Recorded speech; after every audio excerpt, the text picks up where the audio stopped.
Everyone, आज हम देखेंगे कि प्रायोरिटी बेस्ड शेड्यूलिंग एल्गोरिदम में अगर प्रोसेस प्रीएम्प्टिव होता है तब क्या काम करते हैं। प्रायोरिटी बेस्ड शेड्यूलिंग, ठीक ना। प्रायोरिटी बेस्ड शेड्यूलिंग, इसमें अगर आपका जो क्राइटेरिया है, इसमें तो आपका प्रायोरिटी तो रहेगा ही, लेकिन मोड मोड आपका चेंज हो गया है। पहले हमने पिछले क्वेश्चन और पिछले वीडियो में देखा था कि वहां पे मोड आपका नॉन प्रीएम्प्टिव था, यहाँ पे मोड आपका प्रीएम्प्टिव है।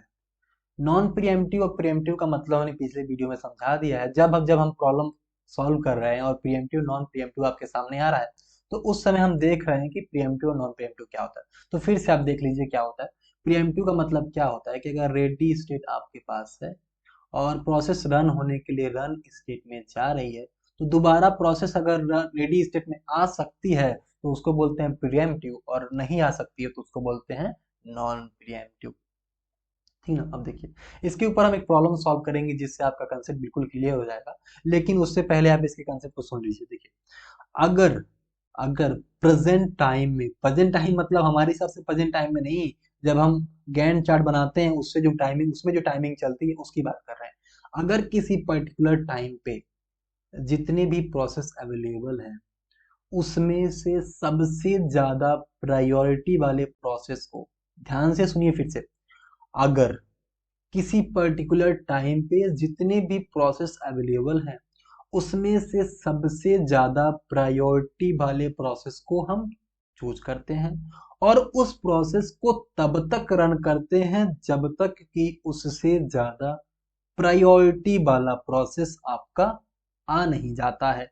ठीक ना। अब देखिए, आपने कंसेप्ट सुन लिया। जैसे हम प्रॉब्लम को सॉल्व करेंगे, आप दोबारा आके इस कंसेप्ट को सुन सकते हैं और आपके दिमाग में बिल्कुल बैठ जाएगा। चलिए हम प्रॉब्लम को सॉल्व करते हैं और इसको समझते हैं।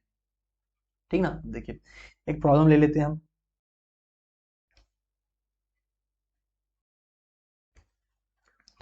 अगर आपके पास प्रोसेस की प्रायोरिटी दी हुई है, तो और प्रोसेस नंबर दिया गया है, देन अराइवल टाइम दिया गया है, वर्स्ट टाइम दिया गया है, और आप completion time, turn around time and waiting time आप फाइंड करेंगे। इस क्वेश्चन में क्या फाइंड करना है आपको?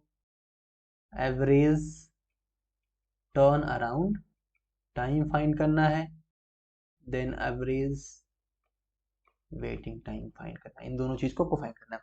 अगर हम इसके प्रोसेस की प्रायोरिटी सब कुछ लिख लेते हैं, फिर हम इसे सॉल्व करेंगे और आप इसके कंसेप्ट को बिल्कुल अच्छे तरीके से समझ जाएंगे। प्रायोरिटी 4 है, 3 है, देन 6 है, देन 8 है एंड 5 है, ऐसे आपका दिया गया। और प्रोसेस आपका 1 2 3 4 एंड 5। अराइवल टाइम आपका 0 1, देन फिर से 1, देन आपका 2, देन 3। और वर्स्ट टाइम की बात करें तो आपका 5 4 3 6 एंड 8 ऐसे दिया गया। ठीक ना। तो चलिए हम अपने प्रॉब्लम को सॉल्व करना शुरू करते हैं और इसके थ्रू अपने कंसेप्ट को भी हम समझ जाएंगे। ठीक ना। अब देखिए, अब बताइए, टाइम जीरो पे आपके पास कौन सा प्रोसेस है? टाइम जीरो पे आपके पास कौन सा प्रोसेस है? टाइम जीरो पे आपके पास प्रोसेस नंबर बस 1 अवेलेबल है। प्रोसेस नंबर 1 बस अवेलेबल है। तो ध्यान से बताइए, आप ध्यान से समझिए। इसके बाद ये प्रोसेस कितने, इसका तो 5 टाइम रन होने के लिए चाहिए। अगर नॉन प्रीएम्प्टिव होता तो इसी बात तुरंत ही इसको 5 यूनिट रन करा देते, लेकिन यहाँ पांचों यूनिट एक ही बार रन नहीं कराएंगे। हम चेक करेंगे कि इसके बाद कोई प्रोसेस हाईएस्ट प्रायोरिटी का आ रहा है क्या। तो ध्यान से देखिए, ये प्रोसेस जीरो पे आया है, तो इस समय तो सिस्टम में बस एक ही प्रोसेस है जिसकी प्रायोरिटी 4 है।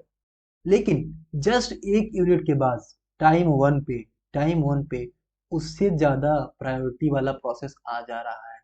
इसका मतलब प्रोसेस नंबर 1 बस एक ही यूनिट एकदम शांति से रन कर पाएगा। तो ये प्रोसेस एक यूनिट रन किया और इसके पास कितना टाइम बच गया? इसके पास 4 वॉच टाइम बच गया। और जैसे ही टाइम 1 हुआ, प्रोसेस नंबर 3 आ गया इससे ज्यादा प्रायोरिटी के साथ। तो प्रोसेस नंबर 1 आपका कितना यूनिट रन हुआ? एक यूनिट बस रन हुआ। अब इस समय सिस्टम में कौन कौन से प्रोसेस हैं? इस समय सिस्टम में आपके पास प्रोसेस नंबर 2 भी आ गया, प्रोसेस नंबर 3 भी आ गया।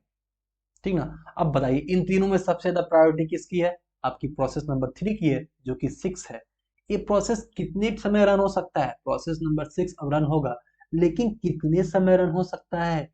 जब तक कोई इससे ज्यादा प्रायोरिटी वाला प्रोसेस आ नहीं जाए। तो 6 के बाद प्रायोरिटी कितना है? 6 के बाद प्रायोरिटी 8 है, जो कि टाइम 2 पे आएगा। तो टाइम 2 पे आएगा, इसका मतलब प्रोसेस नंबर टाइम 2 तक चल सकता है, प्रोसेस नंबर 3 टाइम 2 तक भी चल सकता है। तो टाइम 1 हो रहा है, तो अब कितना चल सकता है? बस 1 यूनिट रन होगा, जो कि 2 पे प्रोसेस नंबर आपका 3 भी रन हो जाएगा। आपका 1 यूनिट के साथ 2 हो गया।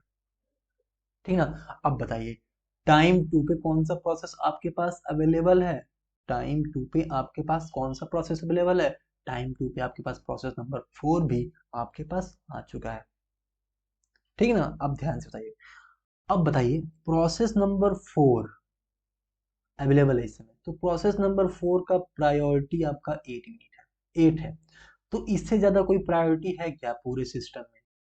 कभी भी कोई भी प्रोसेस आ रहा है उससे मतलब नहीं है, कभी भी कोई भी प्रोसेस आ रहा है तो उसकी प्रायोरिटी सबसे ज्यादा है क्या यहाँ पे? कोई भी ऐसा प्रोसेस नहीं है जिसकी प्रायोरिटी प्रोसेस नंबर 4 का 8 है, इससे ज्यादा हो। इसका मतलब प्रोसेस नंबर 4 आपका पूरा का पूरा चलने वाला है। तो प्रोसेस नंबर 4 आपका पूरा का पूरा चल गया। कितना यूनिट चलेगा? 2 + 6 आपका 8 यूनिट तक पूरा का पूरा प्रोसेस चल गया। अब टाइम 8 तक आपके पास प्रोसेस नंबर 5 भी आ गए। अब सिस्टम में सारे के सारे प्रोसेस इस समय अवेलेबल हो गए। जैसे ही आपका सिस्टम में सारा का सारा प्रोसेस अवेलेबल हो जाता है, इस समय देखते हैं कि कौन सा प्रोसेस सबसे ज्यादा प्रायोरिटी के साथ है, उसको पूरा रन करते हैं।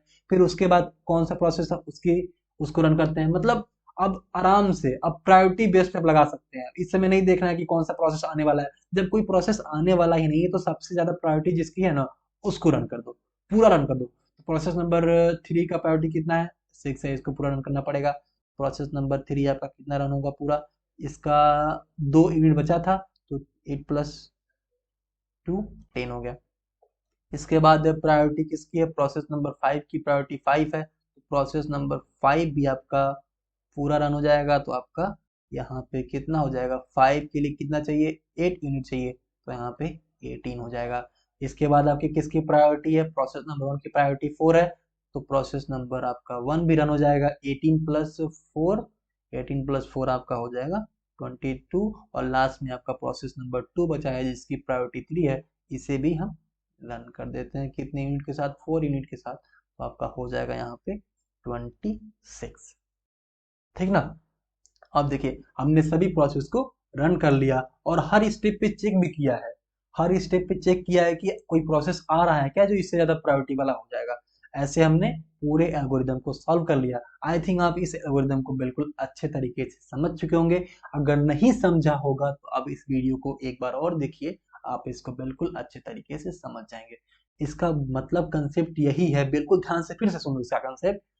प्रेजेंट टाइम में जितने प्रोसेस अवेलेबल हैं उसमें से सबसे ज्यादा प्रायोरिटी वाले प्रोसेस को उठाकर रन करना शुरू कीजिए, और वह प्रोसेस तब तक ही रन होगा, वह प्रोसेस तब तक ही रन होगा जब तक उससे ज्यादा हाई प्रायोरिटी वाला प्रोसेस आ नहीं जाए सिस्टम में।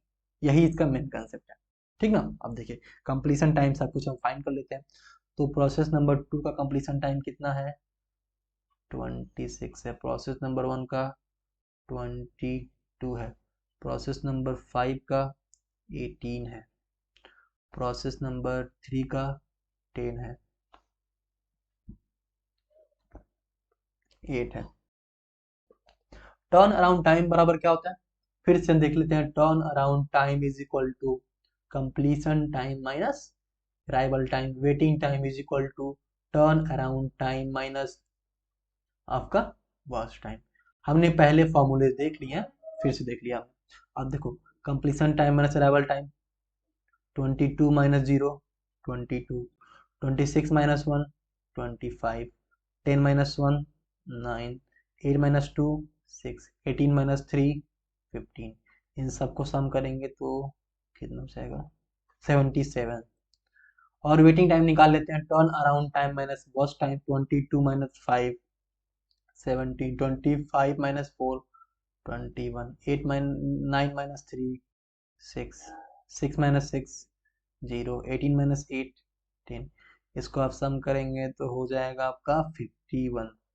अब देखिए, average turn around time find करना है। Average turn around time is equal to 77 divided by 5 हो जाएगा आपका 5 एकम 5 5 5 जा 15.40। एवरेज वेटिंग टाइम आपका हो जाएगा 51 डिवाइडेड बाई 5, जो कि आपका हो जाएगा 10.20। हमने आज क्या देखा? हमने आज देखा कि प्रायोरिटी बेस्ड पे प्रीएम्प्टिव जो आपका प्रोसेस होता है उसको कैसे रन करते हैं। और इससे पहले वीडियो में हम लोगों ने क्या देखा था कि जो प्रायोरिटी बेस्ड शेड्यूलिंग एल्गोरिदम है वो दो तरह से हो सकता था, नॉन प्रीएम्प्टिव और प्रीएम्प्टिव। फिर हमने एक का मोड उठाया, नॉन प्रीएम्प्टिव मोड को उठाया था। फिर उसके बाद हमने इस वीडियो में आपका प्रीएम्प्टिव बेस्ड एल्गोरिदम को देख लिया। ठीक ना? आज के लिए बस इतना ही रखते हैं। नेक्स्ट वीडियो के में हमारे पास दो एल्गोरिदम और बाकी हैं, जैसे आपका मल्टी लेवल क्यू वाला हो गया, मल्टी लेवल फीडबैक क्यू वाला हो गया। इन दोनों एल्गोरिदम को देख लेंगे, फिर हमारा जो सीपीयू शेड्यूलिंग का पार्ट है इसका मोस्ट ऑफ द पोर्शन आपका खत्म हो जाएगा। ठीक, आज के लिए बस इतना ही रखते हैं। Thank you.